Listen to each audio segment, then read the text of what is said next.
Welcome to the next episode of Truth Matters. If you joined us last time, we just started on our journey of peeling back the layers of who's running the world and why it matters to you today, because we want to help you decode what's going on and how it's going to affect your life and your family's lives in the future. We ended off with looking at George Bush Jr. and John Kerry, who at the time were the presidential nominees for the Democratic and Republican Party. And I think we're going to see a theme here that when we're dealing with these societies and these high-ranking political and social figures, that oftentimes they sit on the opposite side of the aisle from each other and very often arguing with each other. Is there something to that? Is this a systematic approach to what looks like from the American public side, a free choice election? Now, that was a lot of questions to hit people with right off the bat. So what we're going to do is come back and say hello to Mackenzie and Walter. Thank you guys for joining us once again to unpack these things. Hi.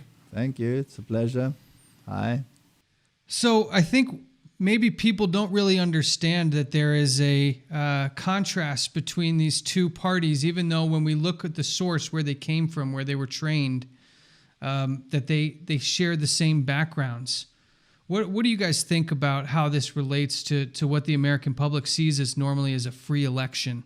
Well, they say that two very strong parties that have opposing ideologies actually represent the ideal system for any country.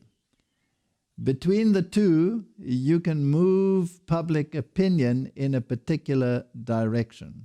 Now, there was a philosopher, and his name was Hegel, and he proposed the idea that when you have two opposing ideologies, which he called thesis and antithesis, eventually, if you play your cards right, you will create a synthesis. And the best way to get to a synthesis system is to rub the two parties up against each other in a conflict situation. And as the conflict grows, the need for calm and peace increases. And I think if we look at the American elections in this year, we can see that conflict is at a fever pitch. Never before in the history has there been such tremendous conflict and clash of ideologies as we have in this particular election, even to the point of some people talking about civil war. So then let's unpack that concept a little bit more before you go on. So you referenced Hegel and this Hegelian dialectic, these two opposing opinions that, in his opinion anyways, you would have two opposing opinions, rub them up together, and get a synthesis. So can you give us a little bit more of an example of how that could work? Well, let's have a look at the political system.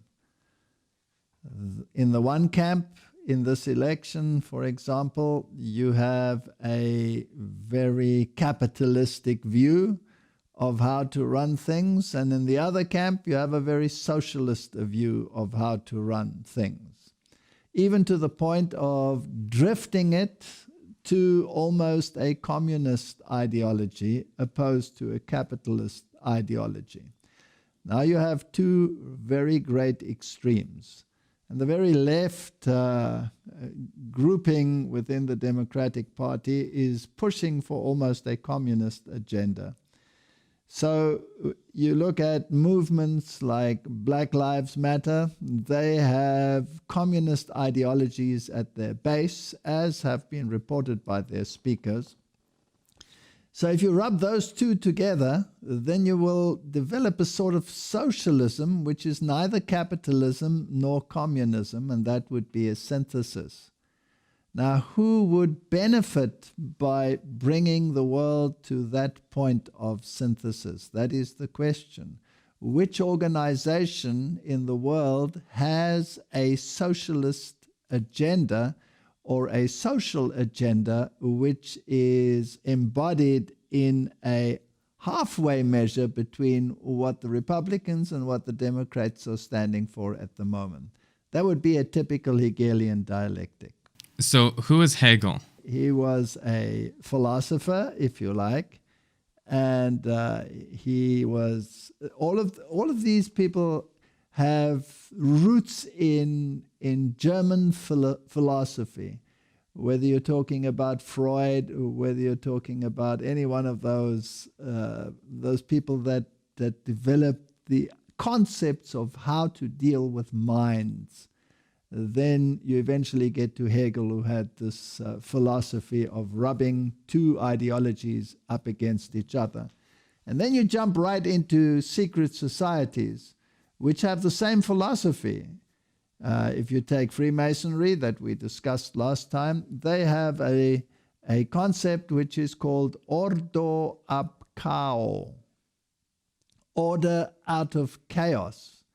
In other words, if you want to achieve a particular world order, you have to create the chaos in order to achieve that. You rub the ideologies up against each other until they become unbearable, and then you get the synthesis that you want.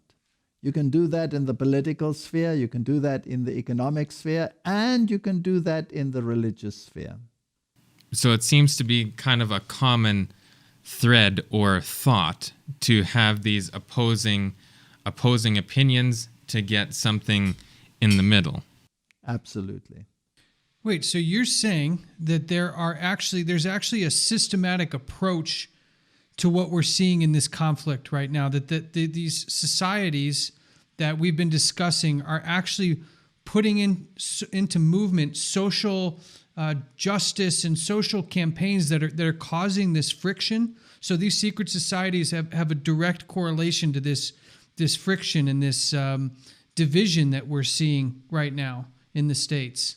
Correct. And if you go back to our previous discussion, we spoke about the Knights Templars, and we spoke about the Demolays, and we spoke about how these systems are integrated into modern political systems, and how Freemasonry can be found at virtually every level in every little town, as you mentioned last time. Now, when we go back to the roots of these organizations, they actually go back much further than the Middle Ages and the Knights Templars, because that same ideology can be taken back even further, as we alluded to last time, to Babylon. And Babylon can be taken back even further to, in some circles, what is considered the antediluvian world. So then you're going into biblical concepts, and you eventually come up with a conflict that existed from time immemorial.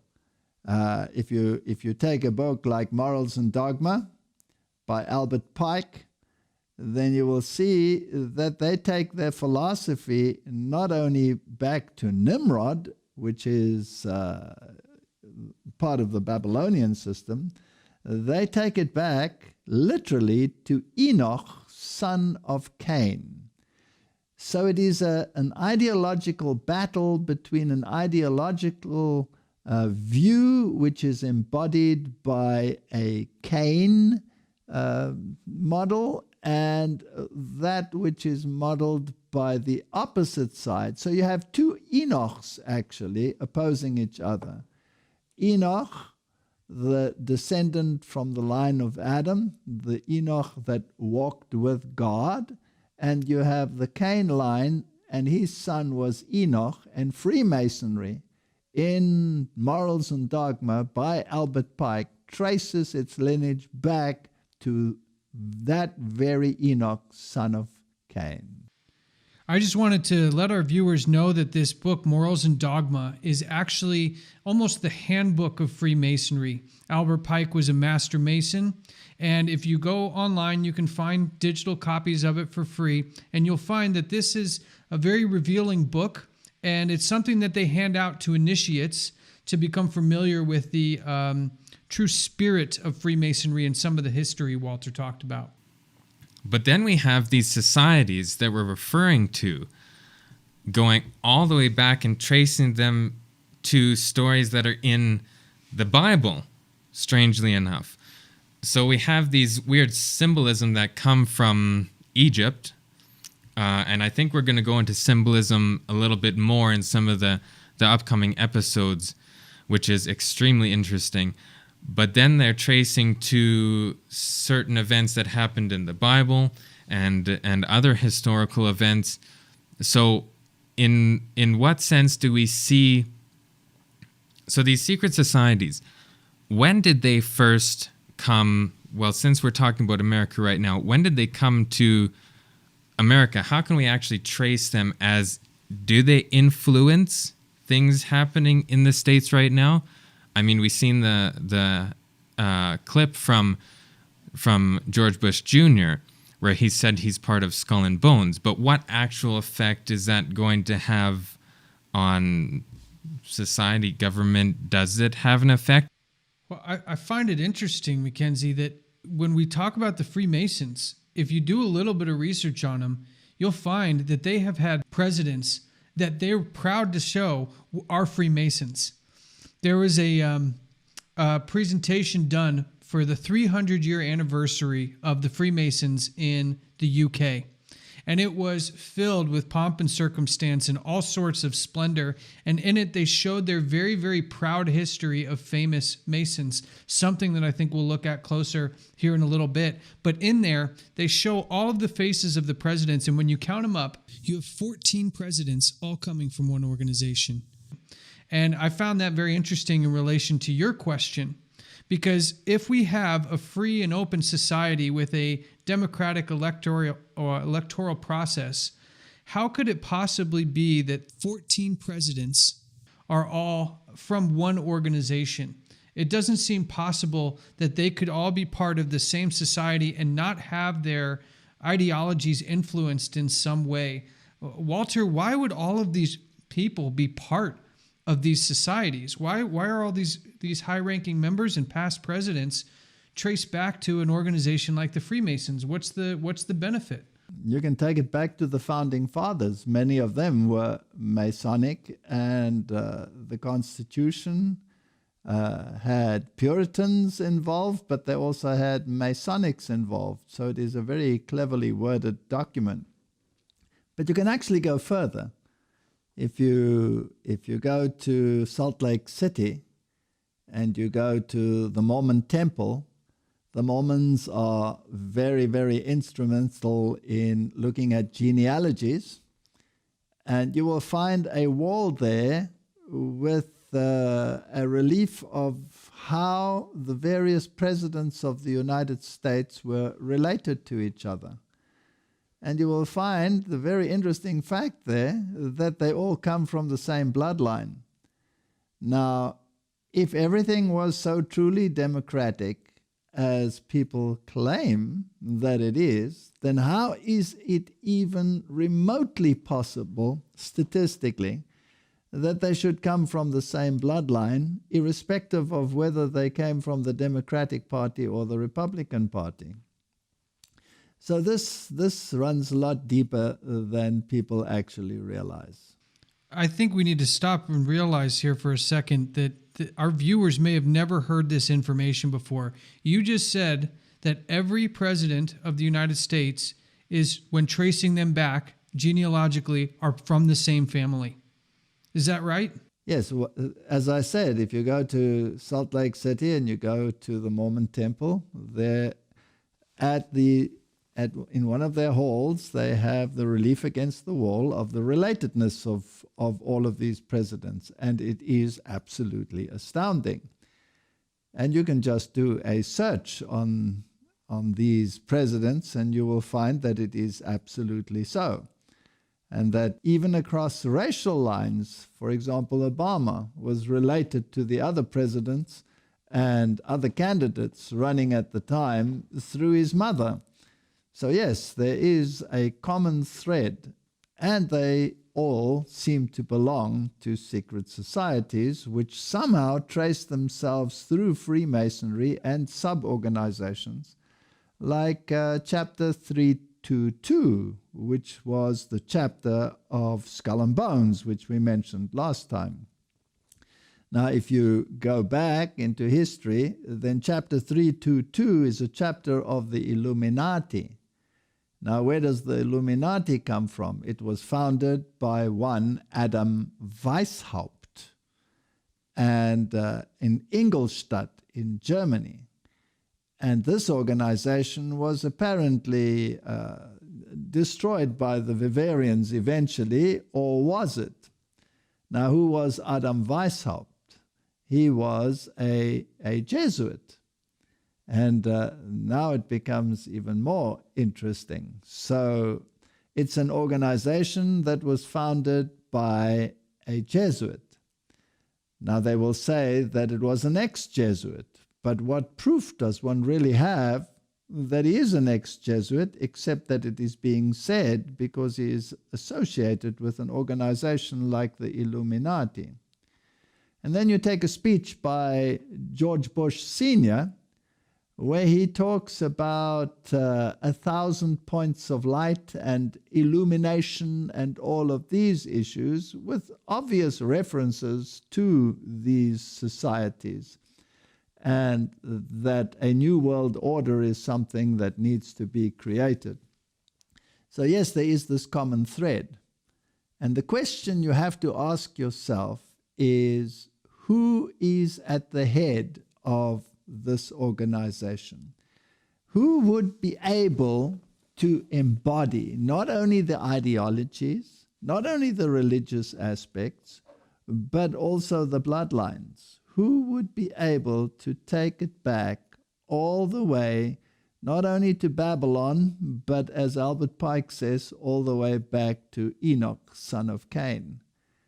And what was the ideology? The ideology of Enoch, son of Cain, was one city. One city. He was the founder of the city, all humanity being part of one system. And opposed to that, you have Babylon, where there was also one ziggurat, one system, one world controlling power run by one ideology. And according to scripture, that was confounded when the languages were confused and the people were scattered abroad. Now, if you wanted the one city concept, then you have to go back to Babylon. And if you go to scripture, there's a system which is called Babylon, and it's also called a city on a hill. And it is also referred to as a religious system, as a mother. It's also referred to as an apostate system. So again, you have the Cain and Abel concept involved in it. So basically, at the bottom of it all, there runs an ideological thread. So the rest are public manifestations, but behind the scenes, there is one philosophical, ideological, call it religious thread. So we have all these presidents that are connected by not only blood, but by these societies, which elevate several things that we've been gathering so far. One of them is history. They know their history. They know their lineage, or else they wouldn't be able to keep that line going through.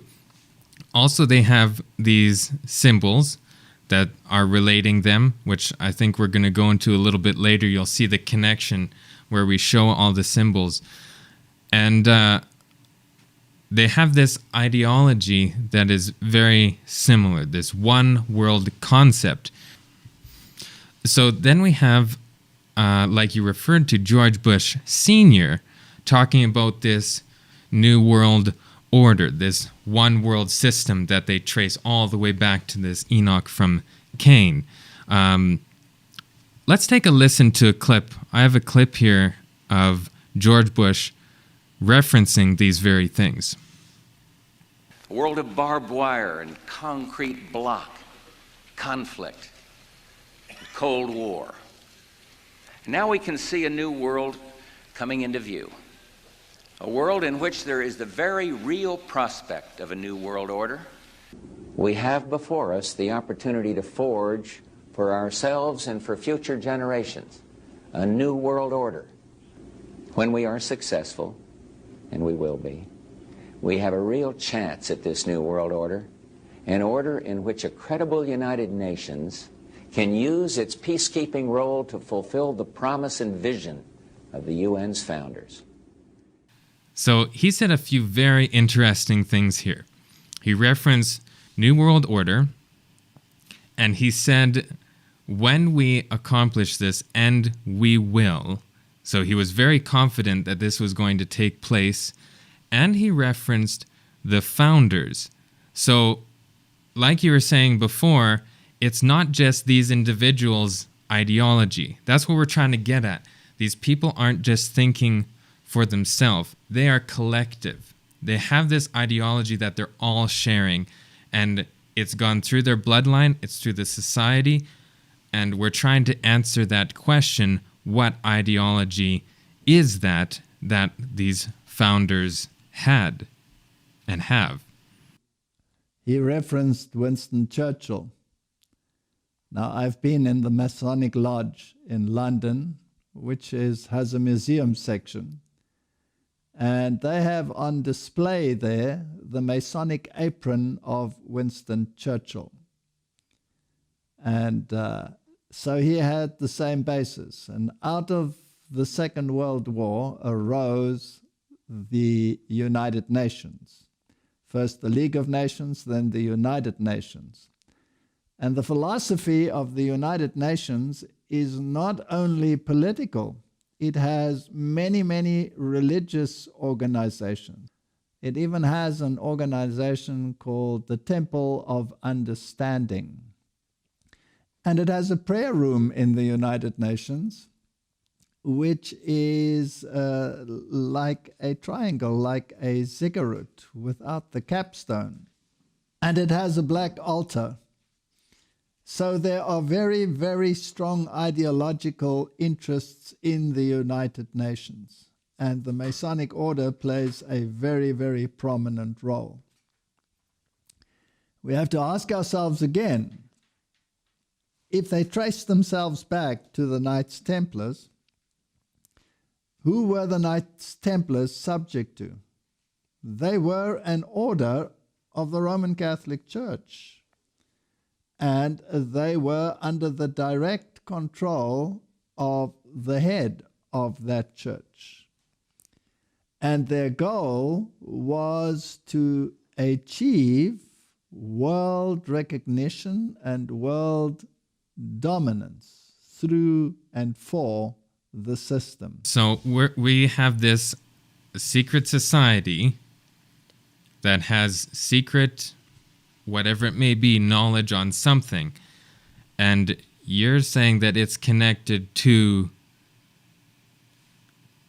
Roman Catholicism.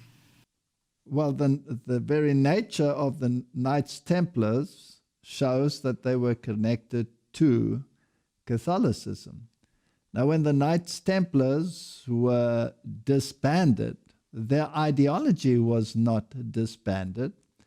Their ideology was just furthered by other systems through other organizations such as the Rosicrucians.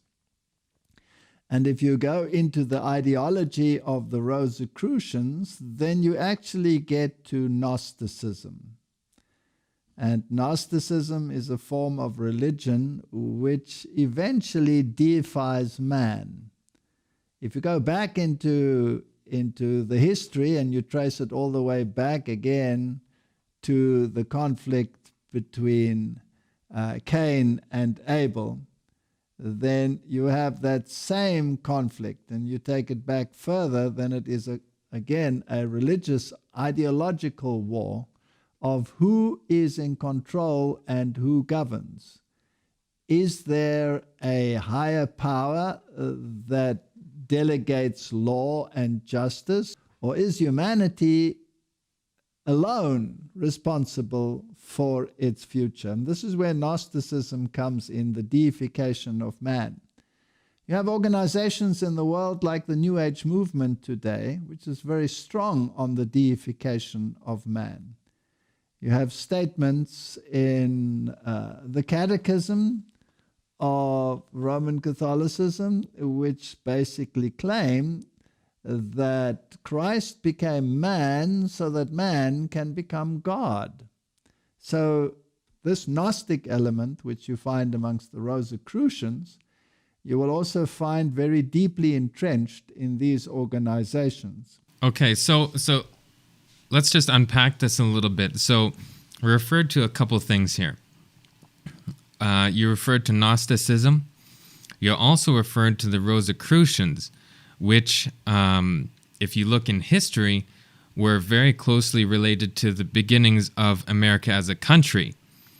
The Rosicrucians started in, I think they're what they call the Ephrata Cloister in Pennsylvania in 1786. So we see very early on in America that the Rosicrucians were already here, which are connected to Freemasonry. So they're hand in hand, because one of the founders of both, Sir Francis Bacon, was connected very closely with both of those.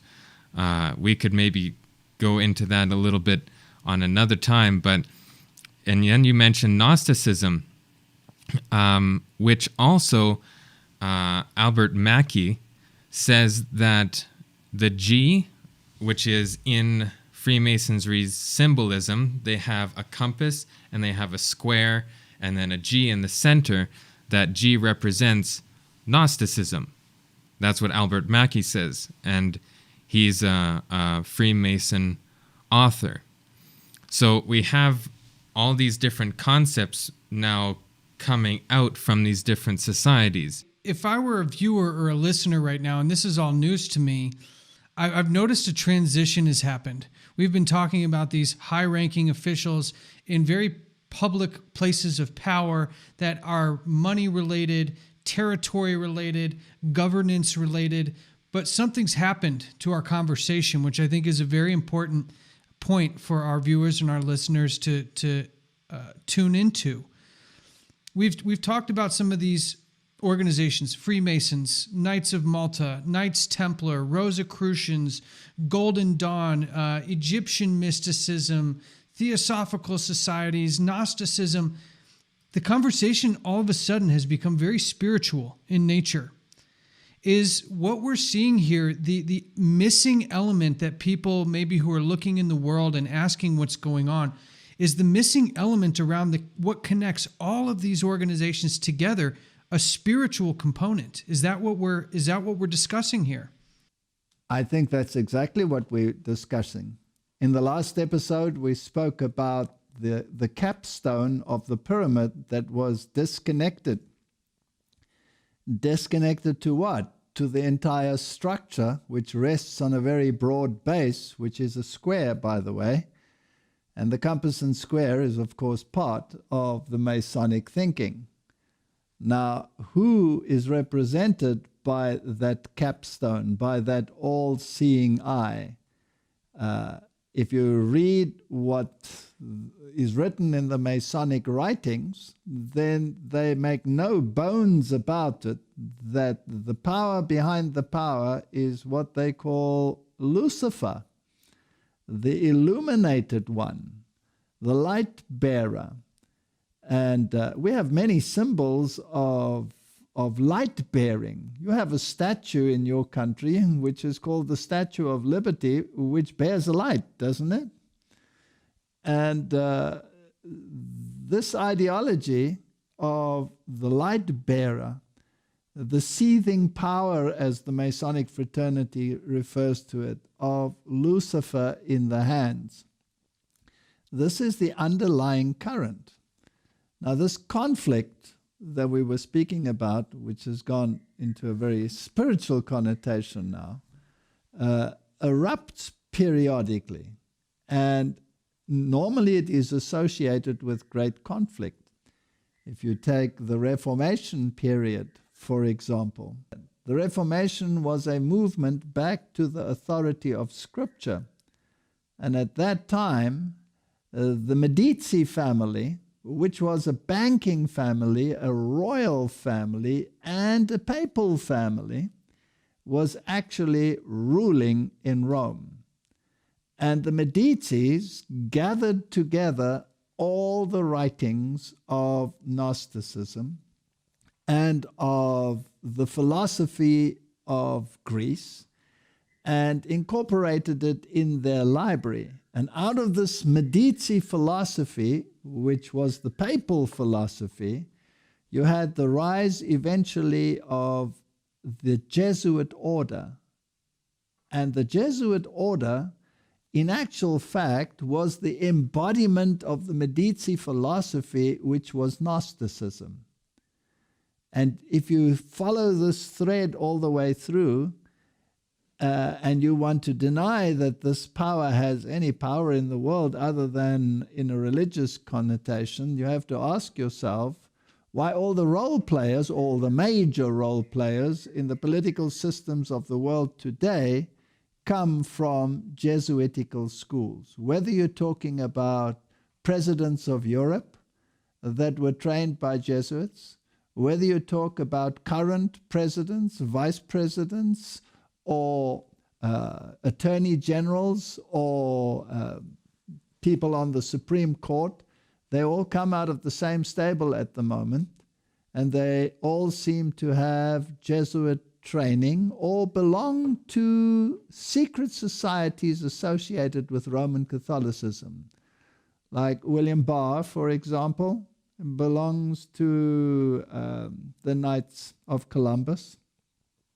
And if you go to the newest member of the Supreme Court, she belonged to secret societies within Roman Catholicism. And Mike Pence and Donald Trump both had Jesuit education. The people involved in the epidemic, like Fauci, have Jesuit education and are very deeply involved in Jesuitical philosophy. So there is no doubt that these institutions are run by a power structure that comes from that very society with its Gnostic roots. I just want to be really clear here, because it sounds like you're starting to shape a hierarchy for us here, Walter. I think that's important for people to understand. You had mentioned before that we're dealing in these structures, in these organizations, who, when we really get down to it, are all connected through the teaching of this spiritual wisdom. That there are layers, and at the base layer, we've got some organizations, but let's really get down to what I think our viewers and our listeners want to know, and I think it's going to need some context. But can we get a clear answer? Who is at the top of these secret society pyramids? Because you've mentioned this new organization, the Jesuits, several times. Are they the ones that sit at the top of this pyramid? Well, who do they swear allegiance to? That's the next question. And who is higher? The one who pays the allegiance, or the one who dominates the allegiance? The Jesuit order was created with one view, and one view alone, and that is to restore the power structure of the papal system that dominated in the Middle Ages and that was lost as a consequence of the Reformation. Now, if they swear allegiance to the papal power, which claims infallibility, and if you trace its philosophy, it does not only have a religious philosophy, it has a political philosophy and has expended vast means in order to propagate that political philosophy. If you take the religious wars in the world, if you take the structures that have been put in place in order to achieve the social agenda as propagated by Rome, even in the latest encyclical of Pope Francis, then there is not only a religious agenda, there is a very clear political agenda, which, according to Pope Francis, has to be run through the United Nations. And George Bush said exactly the same in his World Order speech, that the United Nations has to be empowered in order to do this. So then we have all these different secret societies, these subsidiaries that we know are founded from somewhere and someone, which we're tracing this back to this society called the Jesuits. If people don't really know what that is, we should probably go into that a little bit and explain that, because in some of the secret society lodges, let's take Freemasonry, for example. In America, they have the Bible sitting at the front. Now, why, if they have the Bible at the front, do they deny the Bible's version of Enoch, and they have another Enoch, this Enoch from Cain, not the one that the Bible is emphasizing? So we have that question there. And then you said that we have these references to Lucifer, which is light bearer, light. So we have this light that's coming from these societies, this knowledge, this something. So how is that all connecting through?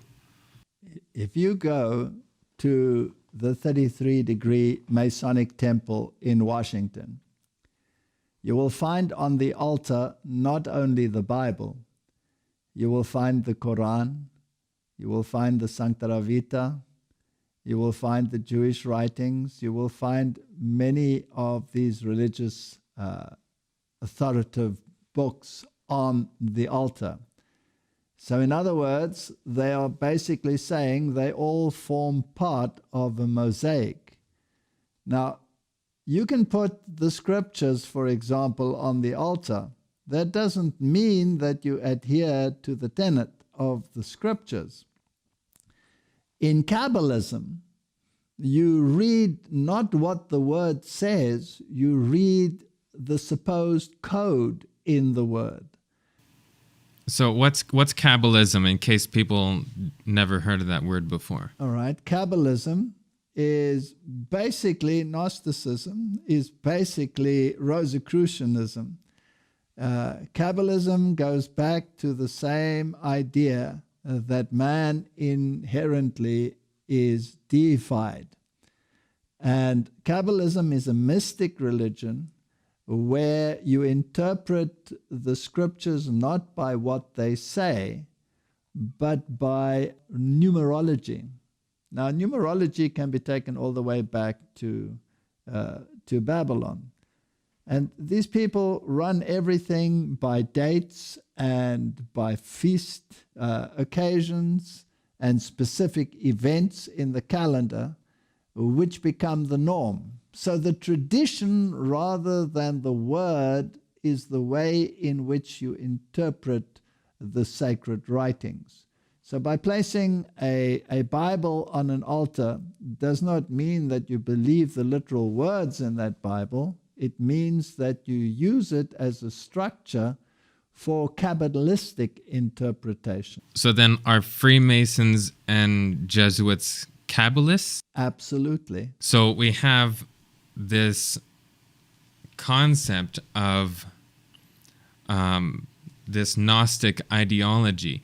Basically, they're wanting then glorification of their persons. Well, yes, in a sense, and no. The hierarchy is the one that is actually deified. The hierarchy is lifted above the rest of the populace. That is why in Roman Catholicism has been stated by many popes, lately by Pope Benedict himself, it has been stated quite clearly that the hierarchy of the church is elevated above the populace, and that deity is particularly manifested in that hierarchy, which is called the magisterium, which is the bishops and the papal system at the top of that. Now, this kind of system you can trace back all the way to Babylon, where you had a Babylonian priest king, and he had absolute rule over the political and the religious system. And he had a title, and he had specific powers, and he was deified.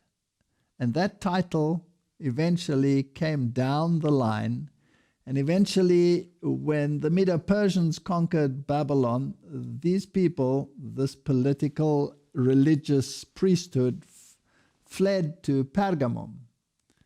And from there, eventually, it was handed over to the Romans. And the Roman emperor took the title, Pontifex Maximus, and the deification that came along with the title. Now, that very title was later transferred to the papal system. And there are many writings in the Roman Catholic system which refer to the papacy as another god on earth. So just as we had in the Babylonian system, eventually you had a deified emperor in the Roman system, so we have a deified god king in the Catholic system to this very day. So let's kind of summarize what's really being said here for the people watching and listening, because what we've started with were political figures and people who rank high in society who are affecting global policy that affects all of us where we live in our families. So if we are talking about Freemasons and Scull&Bones, and now we've identified the organization that kind of operates behind the scenes of all of them, I find it very interesting that you'll hear people talk about the Scull&Bones organizations. You'll hear people discuss the Illuminati, but you don't really hear people discussing the Jesuits. And you've tied in this concept of Jesuit training. Well, are we saying then that this organization that's at the top, that is an order of the Roman Catholic Church, you're going to have some people out there saying, well, that can't be right. Isn't Kabbalism, isn't the Pope a Masonic, high-ranking Masonic Jew? Isn't there some other hierarchy without the Jesuits and the Roman Catholics at the top? And aren't these leaders paying homage to these ancient Egyptian, this ancient Egyptian wisdom that's taught inside of these groups? How would you answer somebody who would contest that the Jesuits and the Catholics, mainly the papacy, not the Catholics, because there's good people in the Catholic Church, but mainly the papacy, the seat of the Pope, and the Jesuits are not really at the top? How would you argue that point with somebody who doesn't think that this is really what sits at the top? You'd have to go, as we discussed in the first one, back to history. The highest ranking god king was Caesar in the Roman system, and he had absolute authority. Now, that authority and that title was transferred to the papal system, and that is history. And Vigilus ascended the papal chair with the full title, the vestments, and the authority of a Caesar. And he was proclaimed the corrector of heretics, and he held sway of all government power and religious power in the whole period of the Middle Ages. That was the ruling power. The kings of Europe bowed to that power. If they went contrary to the wishes of that power, they were excommunicated. Whether they were a German king, whether they were a British king, it made no difference. That power held sway. That power lost its authority after the Reformation, and particularly with the final destruction of the political system. So in 1798, this power was lost, but in 1929, political power was restored to the Roman Catholic system when Mussolini gave back the political territory and the political power.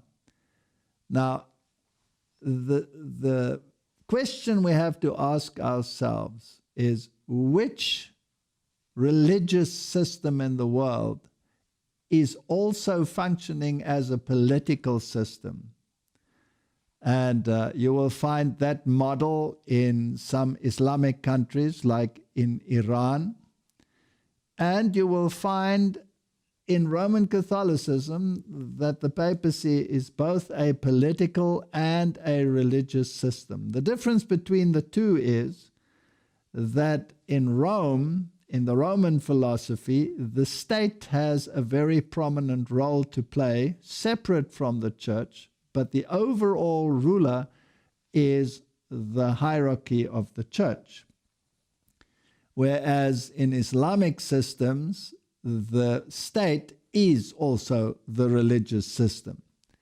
Now, which system has diplomatic relations with virtually every country on the planet? Only the Roman Catholic system.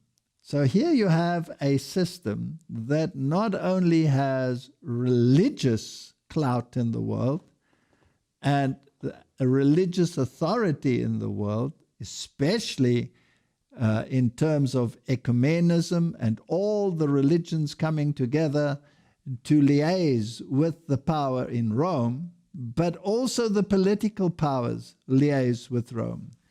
It is the only system on the planet that qualifies in the spiritual and the political realm to play an overseeing role.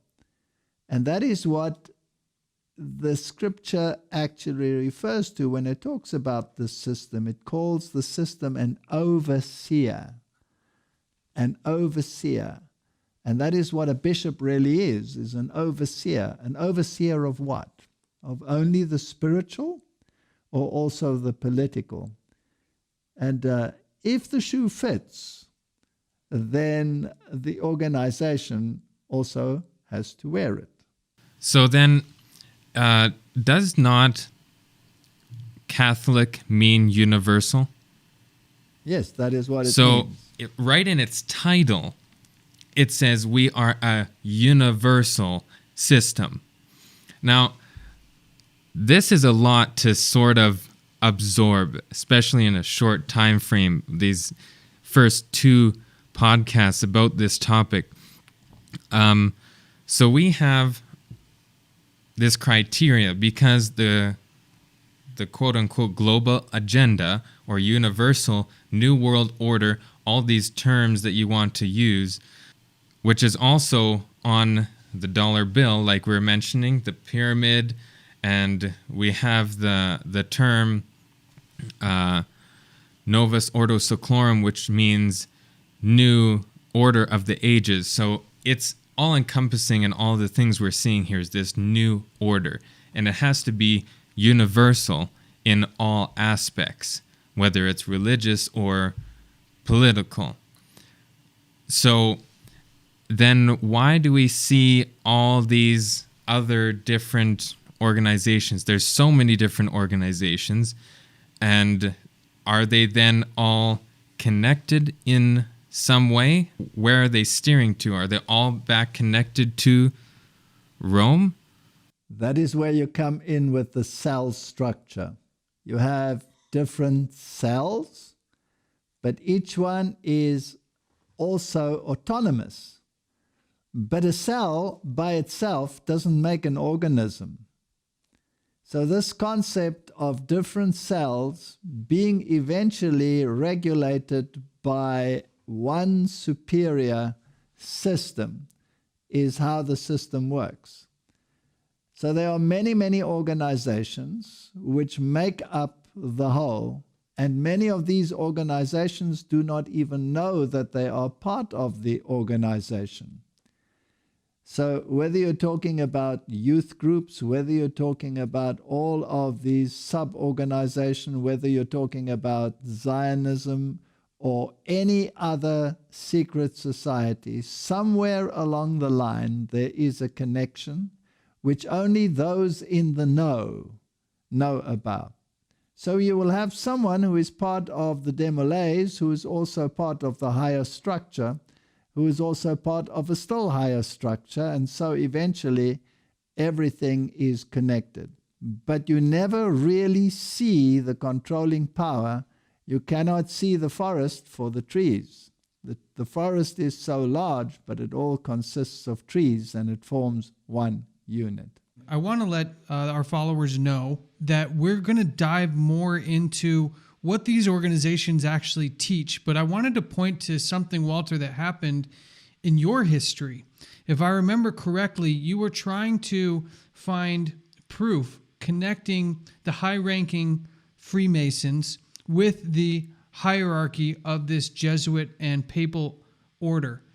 And I believe at one point you were actually pulled into a closet after one of your lectures. Can you tell us a little bit about the nature of this information? Like we're giving this information as if it's very common knowledge, but we're trying to just be very straightforward, when in reality, in your own life, Walter, you've had quite some interesting stories on how you've come across this information, and also what did that information actually tell you about connecting these two organizations? Well, I was giving lectures on the issues and I was connecting the dots.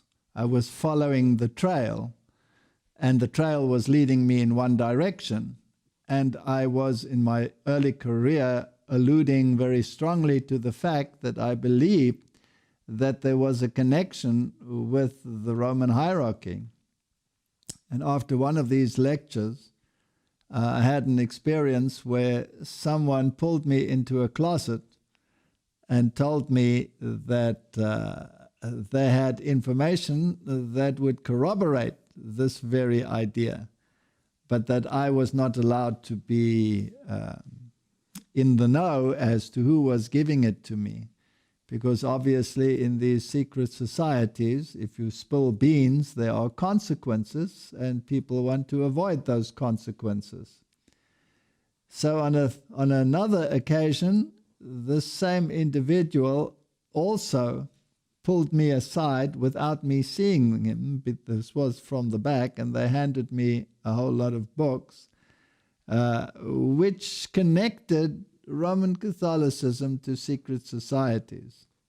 And these books were in German, and I studied them, but they still didn't give the ultimate picture. And then finally I received a list once of how many of the hierarchy of the church actually had Masonic connections and Masonic registration numbers.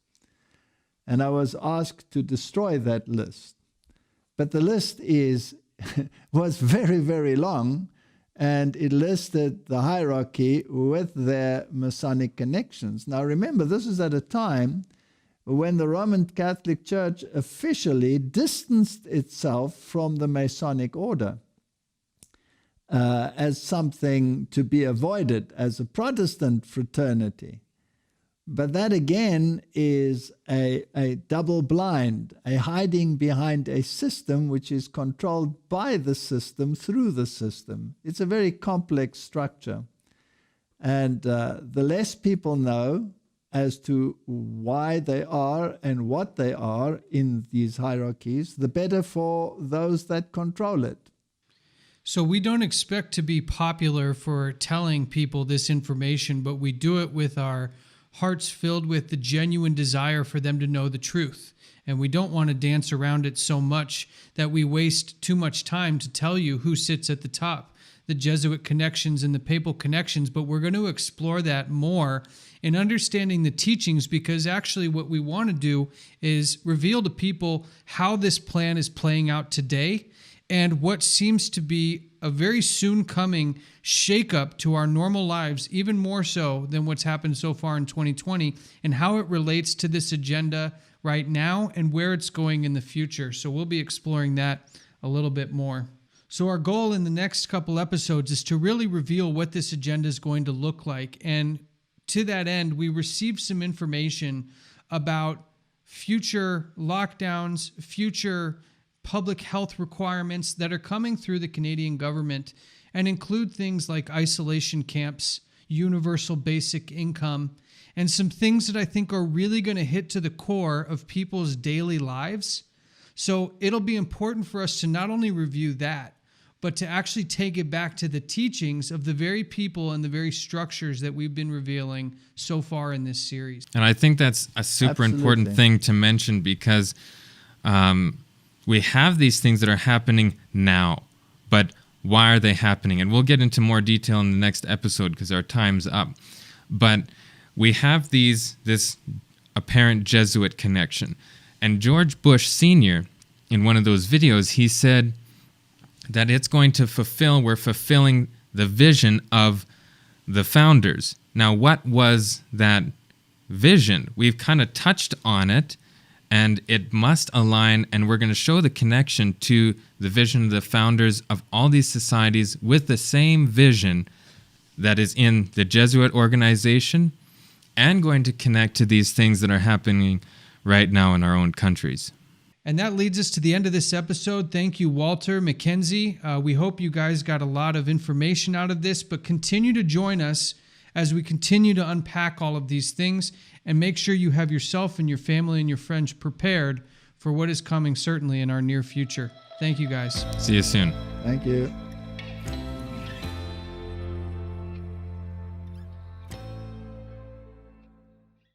Hi YouTube, I'm Walter Veit from Amazing Discoveries. If you'd like to learn more, or you would like to subscribe, then visit our webpage, donate, share, and we would like to hear from you.